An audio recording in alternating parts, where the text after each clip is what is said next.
आइए हम लोग आगे चलें और बात करें दूसरे रिएक्शन की, केमिकल कैरेक्टर ऑफ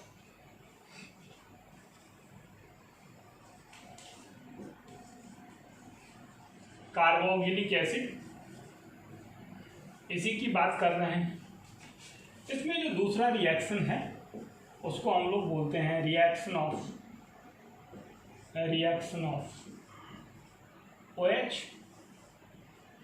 इसमें हम लोग जो रिएक्शन देखेंगे उसमें PCl5 के साथ PCl3 के साथ SOCl2 के साथ, इनके साथ रिएक्शन देख सकते हैं। आप रिएक्शन देखें, यह है कार्बोक्सिलिक एसिड RCOOH और इसका रिएक्शन PCl3 के साथ होगा। तो इसके लिए 3 कार्बोक्सिलिक एसिड के मॉलिक्यूल चाहिए। ये 3 कार्बोक्सिलिक एसिड के मॉलिक्यूल, यहाँ चूंकि 3 Cl है तो उसके साथ RCOCl के 3 मॉलिक्यूल का निर्माण करेंगे। आवश्यकता पड़ेगी तो इसका मैकेनिज्म भी मैं बताऊंगा और आप इसके क्रियाविधि को समझ सकेंगे। इसको हम लोग बोलेंगे एल्केनोइक एसिड। ये है एल्केनोइल क्लोराइड,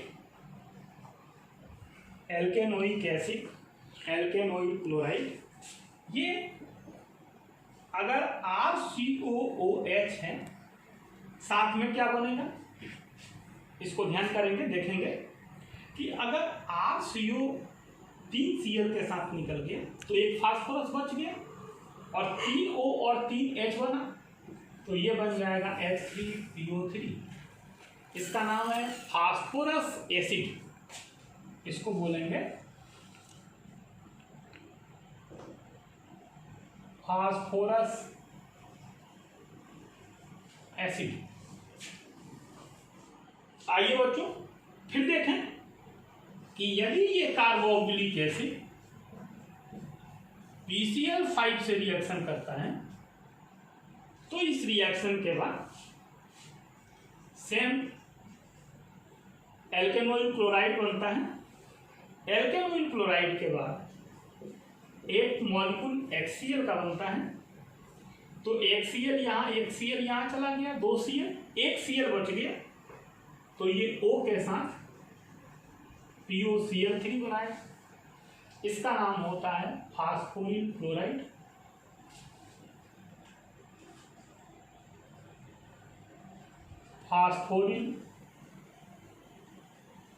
क्लोराइड। ये RCOOH है। अब इसकी क्रिया SOCl2 से कराएं तो यहां भी ये RCOCl बनेगा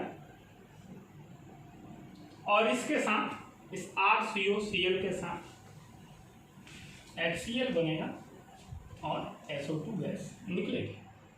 यानी कुल मिलाकर के प्रत्येक बार जो बनने वाला कंपाउंड है ये यही कंपाउंड बन रहा है RCOCl, दैट इज एल्केनोइल क्लोराइड। हम लोग इस रिएक्शन का मैकेनिज्म देखेंगे तो कुछ फिगर और क्लियर होगा। फिगर क्लियर करना आवश्यक है इसलिए कि ये बहुत महत्वपूर्ण है और इस महत्वपूर्ण बात को यदि हम लोग जानेंगे नहीं तो मुश्किलें आ सकती हैं। आइए इस रिएक्शन का हम लोग मैकेनिज्म देखें क्या है। तो ये RC डबल बॉन्ड OH ये रिएक्शन करता है SO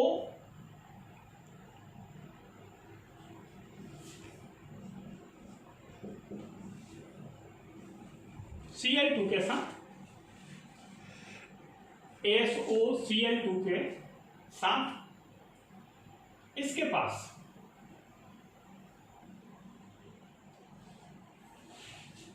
lone pair of electron है और ये अप्रोच करता है सल्फर को। तो क्या होता है इसको देखें,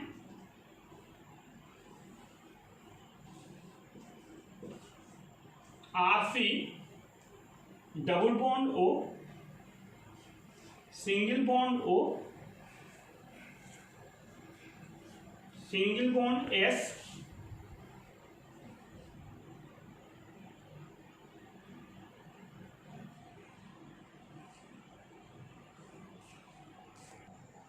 तो हम लोग देख रहे हैं कि ये RCOOH का ये ऑक्सीजन जो है वो इस सल्फर के पास जाएगा, इसलिए कि ये जो थायोडीन क्लोराइड है SOCl2 है, इसके सल्फर के पास ये इलेक्ट्रॉन रिच सेंटर है, तो ये इलेक्ट्रॉन इसको डोनेट करेगा।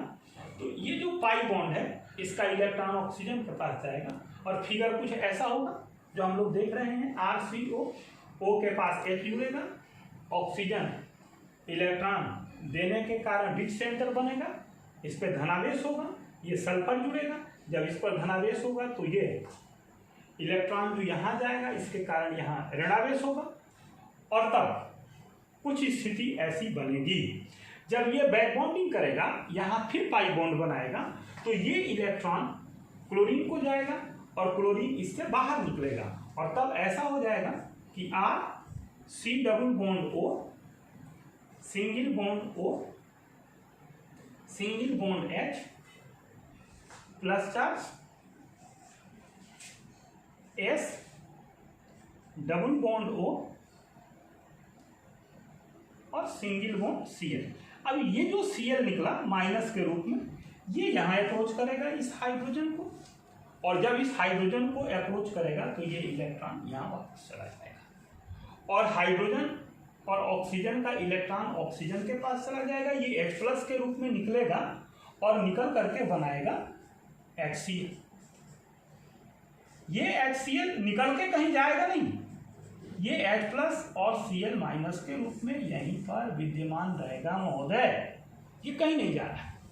और तब इसकी स्थिति ऐसी होगी कि RC double bond O single bond O single bond S double bond O single bond Cl। RC double bond O H निकल गया यहाँ से और ये HCl बन गया। अब ये जो Cl है, क्योंकि ये इलेक्ट्रॉन रिच सेंटर है, तो ये जो Cl माइनस है, क्यों है ऐसा आप समझ रहे हैं। इस कार्बन के साथ क्या स्थिति है, इधर भी एक ऑक्सीजन जुड़ा, इधर भी एक ऑक्सीजन जुड़ा।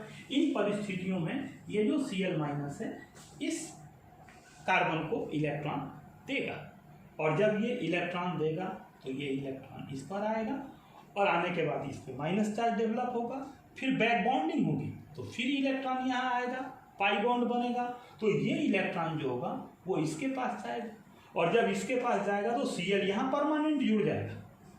ये बैक बॉन्डिंग के कारण होगा, इंट्रोपी इसको अलाउ करेगी। RC डबल बॉन्ड O ये और सिंगल बॉन्ड Cl निकल के बाहर क्या हो गया, तो निकल के बाहर हो गया O के ऊपर minus charge, sulphur double bond O single bond Cl। अब ये जो H प्लस है वो इसके पास आएगा, इसलिए कि जब ये माइनस चार्ज है तो ये अपना इलेक्ट्रॉन यहाँ फेंकेगा तो यहाँ डबल बॉन्ड बनेगा और जब ये इलेक्ट्रॉन फेंकेगा तो ये इलेक्ट्रॉन एक्सेप्ट करके क्लोराइड निकल जाएगा और जैसे ही क्लोराइड निकलेगा तो ये H प्लस के साथ ये क्लोराइड HCl बना लेगा और साथ में SO2 गैस बन जाएगी। ये स्थिति होगी। यहाँ से फिर से देखें कि ये कार्बोक्सिलिक एसिड है, इस पर SOCl2 की क्रिया होगी तो ये lone pair of electron sulphur को देगा, और सल्फर को जब लोन पेयर ऑफ इलेक्ट्रॉन देगा तो ये ऑक्सीजन का डबल बॉन्ड का पाई बॉन्ड टूट जाएगा और इलेक्ट्रॉन ऑक्सीजन की तरफ शिफ्ट होगा। इस तरह का कंपाउंड बनेगा इंटरमीडिएट। ये जब ऐसा बनेगा तो ये फिर टूटेगा, और जब टूटेगा तो ये जो बैक बॉन्डिंग करेगा ऑक्सीजन और फिर पाई बॉन्ड बनाएगा तो ये इलेक्ट्रॉन क्लोराइड ले जाएगा, क्लोरीन ले जाएगा और क्लोराइड के रूप में बाहर निकलेगा, और ये क्लोराइड फिर हाइड्रोजन के साथ HCl बनाएगा। यहाँ का चार्ज समाप्त हो जाएगा, ये चार्ज खत्म हो जाएगा जब ये इलेक्ट्रॉन यहाँ जाएगा तो, और फिर ये ऐसा बनेगा। लेकिन ये जो Cl निकला था HCl बन के, ये HCl फिर H+ और Cl के रूप में यही है, तो फिर ये Cl- जो है फिर इस कार्बन के पास आएगा। कार्बन की मजबूरी है, इसलिए कि यहाँ एक ऑक्सीजन इधर से एक ऑक्सीजन इधर से है जो इस कार्बन की पॉजिटिविटी को बढ़ाता है, इसलिए इसको इलेक्ट्रॉन चाहिए। क्लोराइड इसको इलेक्ट्रॉन प्रोवाइड कराता है, और जब प्रोवाइड कराएगा तो ये ऑक्सीजन बैक बॉन्डिंग करके पहले निगेटिव चार्ज लेगा, फिर बैक बॉन्डिंग करके पाई बॉन्ड बनाएगा, जिसके कारण ये इलेक्ट्रॉन ऑक्सीजन लेकर के यहाँ से टूट के अलग हो जाएगा, और ये बनेगा प्रोडक्ट जिसको हम लोग बोलेंगे एल्केनोइल क्लोराइड। एल्केनोइल क्लोराइड, और तब ये HCl बनेगा और ये SO2 बनेगा। इसका आप लोग स्क्रीनशॉट ले सकते हैं, एक बार फिर ठीक से ध्यान से देख लीजिए। तो हम लोगों ने आज जाना कि OH ग्रुप रिएक्शन कैसे करता है, HCl कैसे रिएक्शन होता है PCl3 का, PCl5 का और SOCl2 का कार्बोक्सिलिक एसिड के ऊपर। अगले वीडियो का फिर इंतजार करेंगे।